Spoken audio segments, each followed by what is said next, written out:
Le texte que nous venons de lire, il s'agit d'une histoire certainement que nous connaissons tous. Il s'agit d'un homme de Dieu dans la Bible, du nom de Jonas. Alors Jonas, serviteur de Dieu, il était envoyé par le Seigneur pour aller prêcher à Ninive. Mais Jonas, il n'avait pas voulu aller à Ninive. Au contraire, lui, il a pris le chemin de Tarsis. En prenant la barque, il y a eu une tempête. Et pendant qu'il y avait cette tempête, il y a eu la frayeur parmi les mariniers. Il s'est posé la question, pourquoi ceci nous arrive? Alléluia.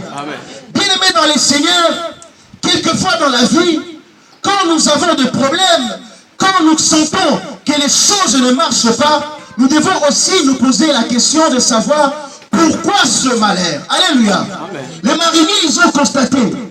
D'habitude, nous faisons ce chemin. Ce n'est jamais arrivé ainsi.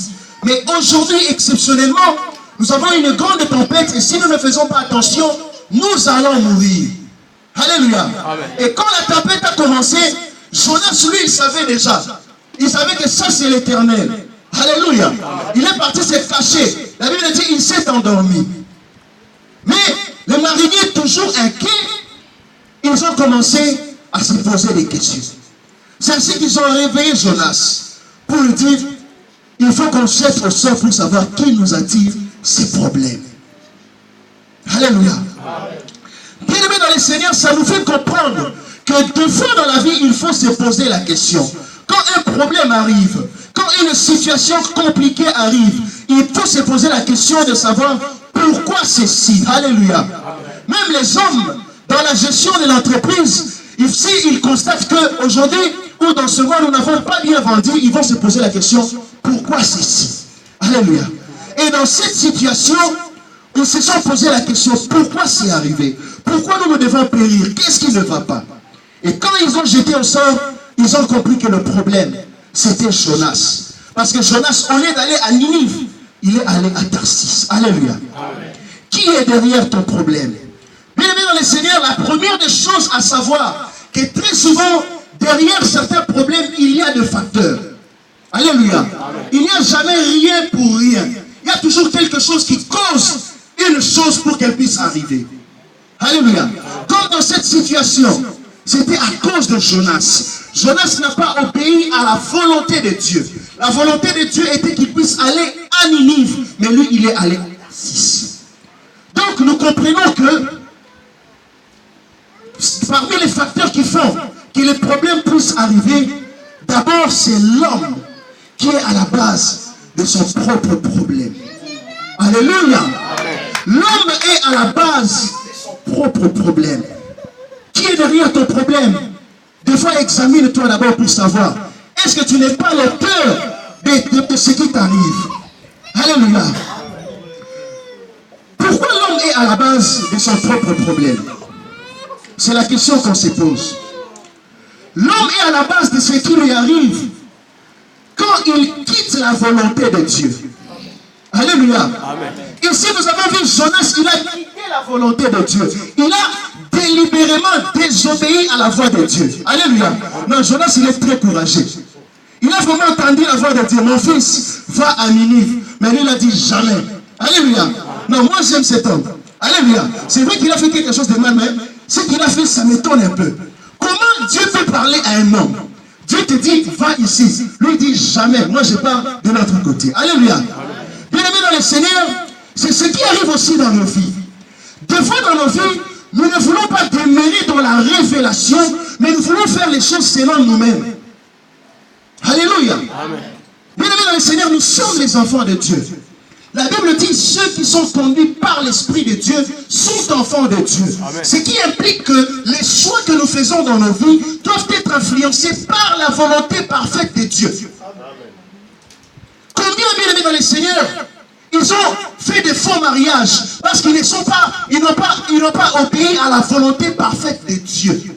Parfois, Dieu ne voulait pas que tu puisses te marier à quelle personne. Mais puisque toi, tu sentais que ça m'arrange, moi, je vais m'engager comme ça. Et Dieu n'est pas derrière ça. Alléluia. L'homme est à la base de son propre problème. Et quand ça arrive que un chrétien il a divorcé, on se pose la question, mais pourquoi ça? Pourquoi ça? Oui, parce que tu avais choisi la voie toi-même. Alléluia. Dieu dit, je mets devant toi deux chemins sur lesquels tu veux suivre. Dieu il est très démocrate. Hein? Alléluia. Dieu dans la nouvelle alliance il est démocrate. C'est-à-dire qu'il te laisse le choix. Il te laisse le libre arbitre. Choisis toi-même.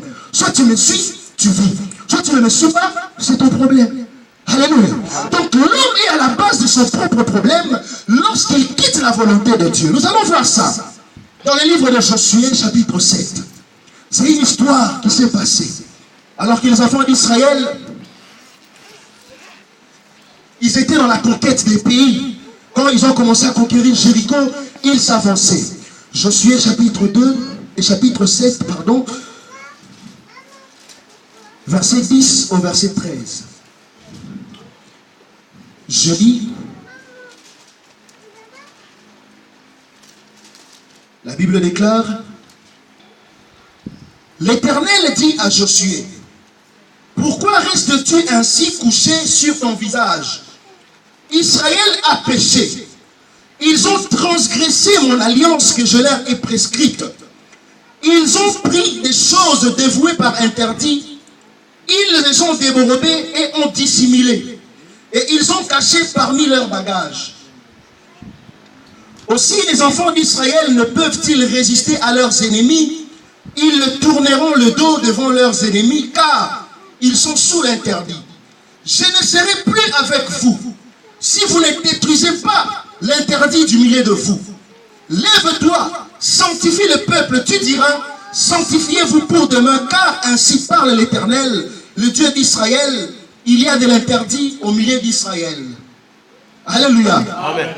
Bien-aimés dans les Seigneurs, alors que Israël était dans la conquête d'un pays du nom d'Aï, il est arrivé que c'était un petit pays. Alléluia. Amen.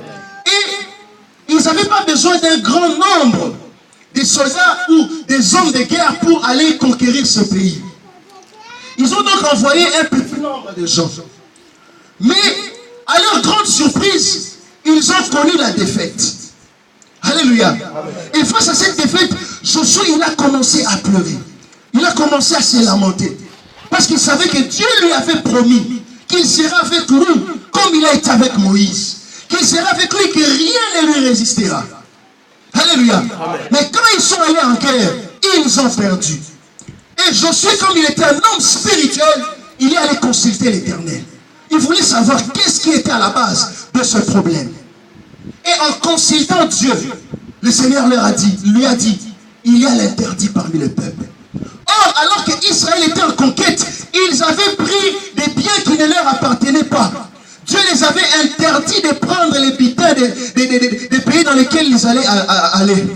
Ils allaient conquérir. Alléluia.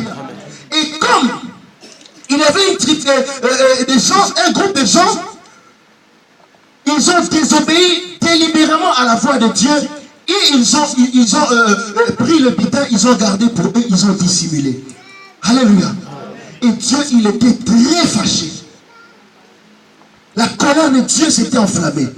Et voilà que le Seigneur avait permis l'échec dans les rangs d'Israël. Alléluia. Bien-aimé dans le Seigneur, peut-être que tu es en train d'essuyer des échecs dans ta vie. Peut-être que l'échec est entré dans ta vie. Là, bien-aimé dans le Seigneur, ce n'est pas les problèmes. Oh, c'est l'oncle, c'est la tante. Oh, c'est le pays. Non. Interroge-toi. Est-ce que tu es toujours dans l'alliance avec Dieu? Bien-aimé, le péché, c'est la transgression de la loi de Dieu. Amen. Alléluia. Amen. Mais bien aimé, je n'aimerais pas que tu puisses culpabiliser, car je ne suis pas un prophète de malheur. J'aimerais au contraire t'annoncer une bonne nouvelle. C'est que quand on a péché, il y a trois choses importantes que nous devons savoir. Proverbe chapitre 28, le verset 13. Que dit la Bible? Proverbe 28, le verset 13. La Bible déclare, celui qui cache ses transgressions ne prospère point, mais celui qui les avoue et les délaisse obtient miséricorde. Alléluia. Amen. Ces trois choses, c'est d'abord premièrement reconnaître nos fautes. Alléluia. Amen. Celui qui sait reconnaître ses fautes, il saura les avouer. Alléluia. Mais bien, très souvent, nous reconnaissons que nous avons péché. Le mal pour nous, c'est que nous n'arrivons pas à délaisser ce que nous avons reconnu comme péché. Alléluia. Amen. Alléluia. Amen. Quand ça parle de péché, les visages sont pays. Alléluia. Amen. Je connais très bien. Ouais, je connais très bien. Alléluia. Amen. Je sais aussi que l'apôtre connaît. Quand ça touche seulement les péchés, c'est fini. Alléluia. Amen. Mais c'est important. Parce que quand tu échoues, tu vas dire, oh, les hommes de Dieu, ils n'ont pas l'onction. Non. L'église, on te montre la voie à suivre pour vivre la gloire de Dieu dans ta vie. Mais très souvent, pour vivre cette gloire, tu dois reconnaître en toi, est-ce que cette relation que je suis en train de vivre, c'est dans la volonté de Dieu? Amen. Alléluia. Amen. Bien aimé dans le Seigneur, quand tu reconnais, oui, j'ai péché. Peut-être que je vis avec quelqu'un, mais ce n'est pas la bonne personne. Ce n'est pas la personne que Dieu veut. Mais qu'est-ce que je dois faire? Je dois reconnaître. Je dois avouer devant mon Dieu. Et je dois délaisser. Alléluia. Amen. Le plus difficile, c'est de délaisser. Alléluia. Amen. Car quand on pêche, c'est facile de reconnaître, j'ai péché. Mais laisser, c'est autre chose. Que Dieu bénisse notre sœur, elle a témoigné. Mais je suis sûr que ce n'était pas facile de laisser. Alléluia. Ce n'était pas facile. Des fois, on nous prêche à l'église, oui, répentez-vous, répentez-vous.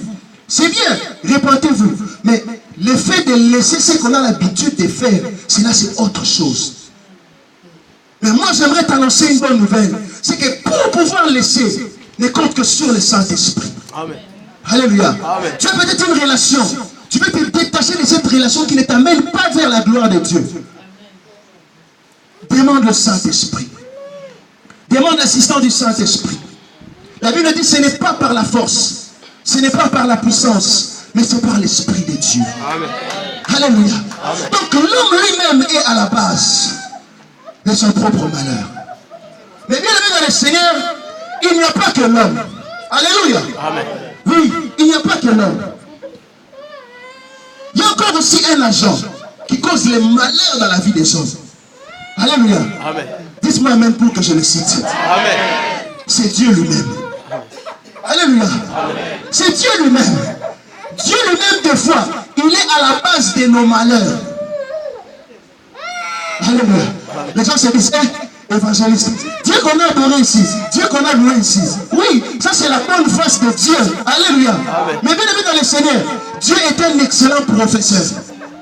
Alléluia. Nous allons lire un passage.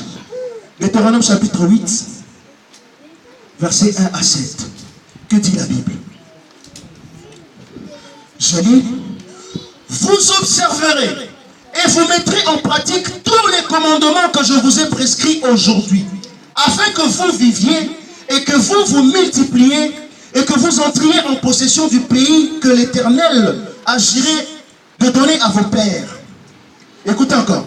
Souviens-toi des chemins que l'Éternel, ton Dieu, t'a fait passer pendant ces 40 années dans le désert. Tu peux souligner dans ta Bible.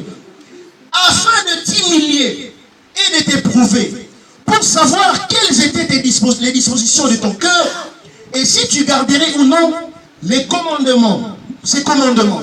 Écoute encore. Il t'a humilié. Il t'a fait souffrir. Là, ici, on est en train de parler de Dieu. Alléluia. Dieu qui humilie les gens. Dieu qui fait souffrir les gens. Alléluia. Il t'a fait souffrir de faim.